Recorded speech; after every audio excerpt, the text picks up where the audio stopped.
খেয়াল করো, ভরবেগের সংরক্ষণ সূত্রটি লিখো। চলন্ত বাস হতে বাইরের গাছগুলোকে গতিশীল মনে হচ্ছে কেন? বস্তুটির প্রথম 25 সেকেন্ডে অতিক্রান্ত দূরত্ব নির্ণয় করো। চিত্রে ও এ বি সিডি অংশের ক্রিয়াশীল বল গাণিতিকভাবে তুলনা করো। তো প্রথম যেটা হচ্ছে, আমরা আগে গ্রাফটা আমাদেরকে বুঝতে হবে। ও থেকে এ পর্যন্ত দেখো সমত্বরণে, এ থেকে বি পর্যন্ত সমবেগে, বি থেকে সি পর্যন্ত আবার নিচে মন্দনে চলে আসছে, আবার ত্বরণে গেছে, আবার মন্দনে আসছে। দেখো এখানে কয়টা স্টেপ? সমত্বরণে, সমবেগে, সমত্বরণে, মন্দনে, নিচের দিকে আসছে। তাহলে ভরবেগের সংরক্ষণ সূত্রটা আমরা এখন দেখব। ভরবেগের সংরক্ষণ সূত্র হচ্ছে, একাধিক বস্তুর মধ্যে শুধু ক্রিয়া ও প্রতিক্রিয়া বল ছাড়া অন্য কোনো বল কাজ না করলে কোনো নির্দিষ্ট দিকে তাদের ভরবেগের পরিবর্তন হয় না। তো চলন্ত বাস হতে বাইরের গাছগুলোকে গতিশীল মনে হয় কেন? মনে হয় গাছগুলো আপেক্ষিক বেগের কারণে, গাছগুলোকে আপেক্ষিক বেগের কারণে গতিশীল মনে হয়। যেখানে চলন্ত বাসটিকে আমরা কি ধরবো? প্রসঙ্গ কাঠামো হিসেবে বিবেচনা করব। এটা আমরা এর আগেও আরেকটা সৃজনশীলে দেখেছি। তো এখন প্রথম 25 সেকেন্ডে অতিক্রান্ত দূরত্ব নির্ণয় করতে হবে। প্রথম 25 সেকেন্ড দেখো তো, এই পর্যন্ত কত সেকেন্ড? 20 সেকেন্ড। তো 20 সেকেন্ডে ভরবেগ কত? 200। 25 সেকেন্ড ধরো এখানে এই পর্যন্ত আসবে, তাহলে 20 থেকে 45 সেকেন্ড পর্যন্ত সে চলে যাচ্ছে কিভাবে? সমবেগে। তার মানে 25 সেকেন্ড সময়টা এর ভিতরে আছে। তো আমরা প্রথমত 20 সেকেন্ডে অতিক্রান্ত দূরত্ব কত সেটা বের করব। তো 20 সেকেন্ডে অতিক্রান্ত দূরত্ব আমরা বের করে নিব প্রথমত। তো এখানে যে যে মানগুলো দেওয়া আছে সে মানগুলো আগে বের করব। দেখো এখানে দেওয়া আছে আদিবেগ ইউ সমান সমান 0 মিটার পার সেকেন্ড, এটা হচ্ছে আদিবেগ। এখন আসো ভরবেগ। 20 সেকেন্ডে ভরবেগ, 20 সেকেন্ডে ভরবেগ। তো ভরবেগকে আমরা পি বলি। তাহলে ভরবেগ এখানে কত ছিল? 200 কেজি মিটার পার সেকেন্ড আমরা ভরবেগ পাইলাম। তাহলে এখন বস্তুর বেগ বের করব। তাহলে বস্তুর বেগ কি? ভি। বস্তুর বেগ, বেগকে আমরা ভি বলি। তাহলে ভি সমান সমান কি লিখতে পারবো? P by m. কারণ বস্তুর ভরবেগ মানে কি? পি। পি সমান সমান কি? এম বি, বস্তুর ভর আর বেগের গুণফল। তো এখান থেকে ভি কি পাবো? P by m. তো যেখানে পি বাই এম লিখেছি। তাহলে এখন এখানে আমরা কি করব? পি এর মান বসিয়ে দেব। আর বস্তুর ভর কত ছিল? বস্তুর ভর এই যেখানে বলা ছিল 10 কেজি। তো আমরা এটা লিখতে পারতাম প্রথমতই, আদিবেগের আগেই লিখে ফেলি আমরা। আমরা লিখি বস্তুর ভর এম সমান সমান 10 কেজি লিখে ফেললাম।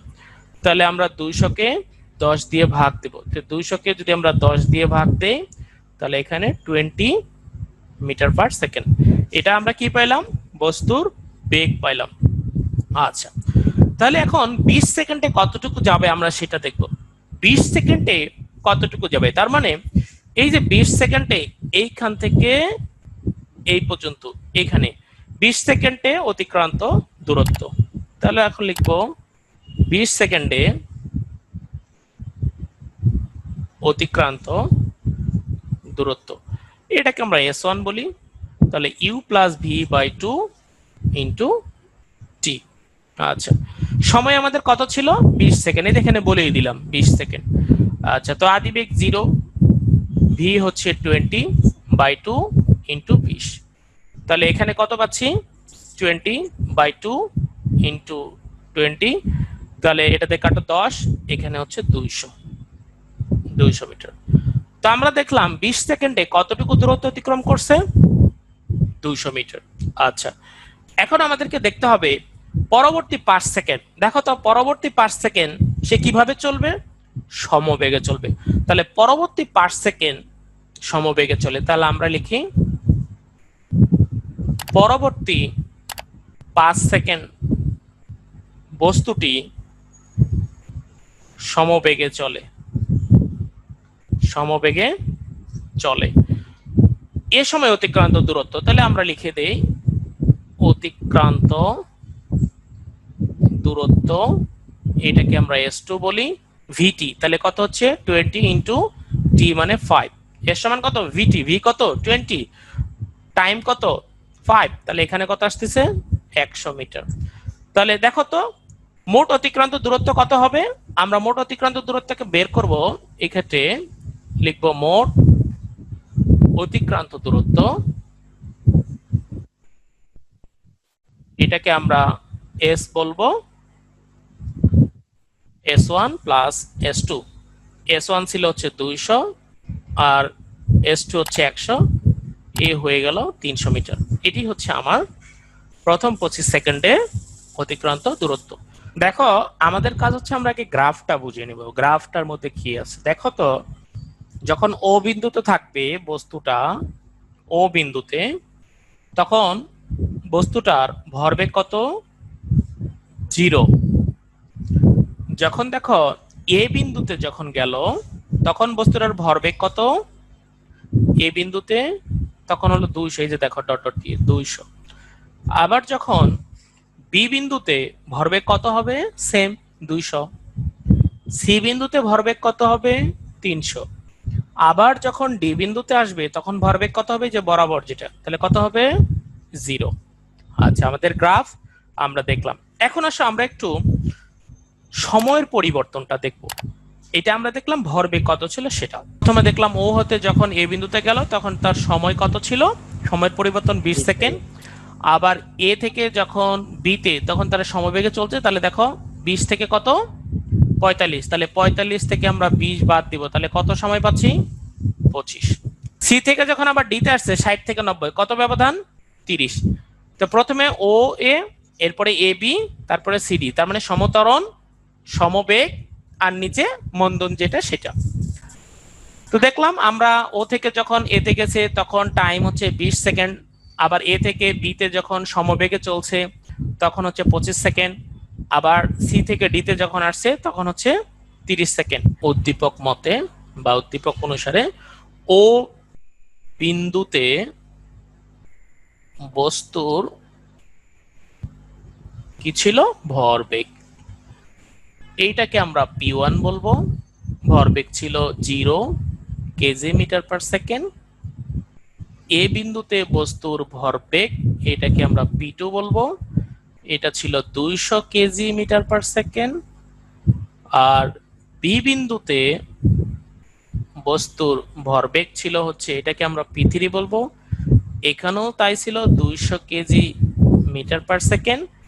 এরপর লিখবো সি বিন্দুতে বস্তুর ভরবেগ, এটাকে আমরা p4 বলবো, সি বিন্দুতে ছিল 300 কেজি মিটার পার সেকেন্ড।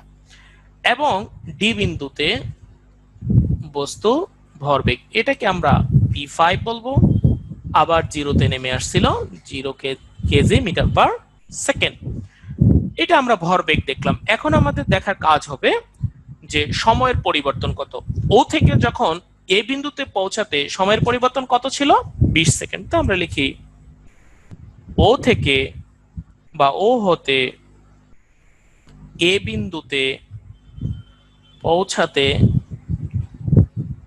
সময়ের পরিবর্তন, তো এইটাকে আমরা t1 দিব। t1 কত ছিল 20 সেকেন্ড। এরপরে এ হতে বি বিন্দুতে পৌঁছাতে সময়ের পরিবর্তন, তাহলে আমরা এটাকে t2 দেব। t2 কত হবে, আমাদের কত ছিল 45 থেকে, আমরা ওখানে গ্রাফে দেখেছি 45 থেকে 20, তাহলে এখানে আমার 20 বাদ দিলে আমাদের আসবে 25 সেকেন্ড। সি হতে, তাই না, সি হতে কোথায় ডি বিন্দুতে পৌঁছাতে সময়ের পরিবর্তন, এটাকে আমরা t3 বলি। t3 বললে কত হবে, 90 থেকে 60 বাদ যাবে, তাহলে এইখানে আমাদের মান আসবে কত 30 সেকেন্ড। তাহলে আমরা এখানে মান পাইলাম হচ্ছে 30 সেকেন্ড। তাহলে আমরা সময়ের পরিবর্তন পাইলাম, এই ক্ষেত্রে আমাদের ভরবেগ পাইলাম। তাহলে এখন আমরা খুব সহজেই ও এ অংশে ক্রিয়াশীল বল কত সেটা আমরা এখন বের করে নিব। দেখো ও এ অংশে ক্রিয়াশীল বল, তার আগে আমাদের মূল যে ফর্মুলাটা সেটা আমরা এখন লিখে নিই। আমরা জানি, দেখো এফ সমান সমান del p by t. Del p বলতে কি বোঝায়? ভরবেগের পরিবর্তন। তাহলে কি হচ্ছে p two minus p one, del p হচ্ছে এটা, আর সময় দিয়ে ভাগ দিলে আমরা কত ক্রিয়াশীল বল সেটার ব্যবধানের মানটা আমরা পেয়ে যাব। তো দেখো এটা তোমাদের বইয়ে এইভাবে দেওয়া আছে, এফ টি সমান সমান ডেল পি।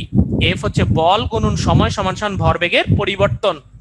দেখবে তোমাদের বই ভাবে বল গুণন সময় সমান সমান ভরবেগের পরিবর্তন। যে ও এ অংশে ক্রিয়াশীল বল, তাহলে ওই অংশে ক্রিয়াশীল বলকে আমরা এফ ওয়ান বলি। এইটা দেখো p two minus p one, del p বলতে আমরা কি বলছিলাম? P two minus p one by t. Okay, t বলতে প্রথম অংশে, তার মানে টি ওয়ান। তাহলে পি টু কত ছিল? 200, আর পি ওয়ান কত ছিল? 0। টি ওয়ান কত ছিল? 20। তাহলে 200 থেকে 0 বাদ দিলাম, একে 20 দিয়ে ভাগ দিলাম, তাহলে কত পাবো আমরা? 10 নিউটন। আমাদের ও অংশে ক্রিয়াশীল বল আমরা পেয়ে গেলাম। এবার আসে এ বি অংশে ক্রিয়াশীল বল, এটাকে আমরা এফ টু বলবো। এফ টু কি হবে? এফ টুর ক্ষেত্রে হবে পি থ্রি বিয়োগ পি টু আর টি টু।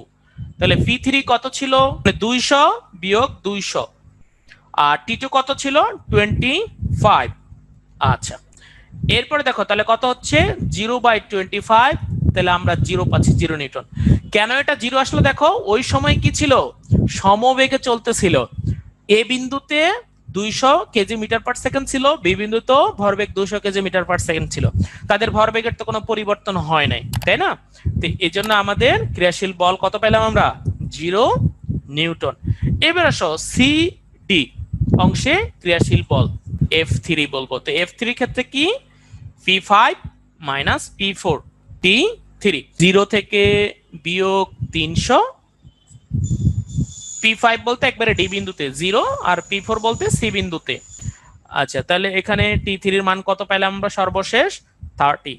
তাহলে এখানে মাইনাস 30, 300 আর হচ্ছে 30। তাহলে এখানেও আমাদের পাচ্ছি কত? -10। এটা মাইনাস কেন হলো? মাইনাস হলো কারণ এটা মন্দনে চলছে, কারণ বেগ তো কমাইতে হবে, এই জন্য এটা মাইনাস আসছে। তাহলে এই ক্ষেত্রে দেখো এই ঋণাত্মক চিহ্ন গতির বিপরীত দিক নির্দেশ করে। এইখানে যে ঋণাত্মক চিহ্নটা পাইলাম এটা কি করবে? গতির বিপরীত দিক নির্দেশ করছে। অতএব দেখো আমরা এই ক্ষেত্রে কি পাচ্ছি? অতএব ও এ কমা এ বি কমা সিডি অংশে ক্রিয়াশীল বল যথাক্রমে কত পাইলাম? 10 নিউটন, 0 নিউটন, আরেকটা -10 নিউটন। এই যে তিনটা মান আমাদের হয়ে গেল। ওকে।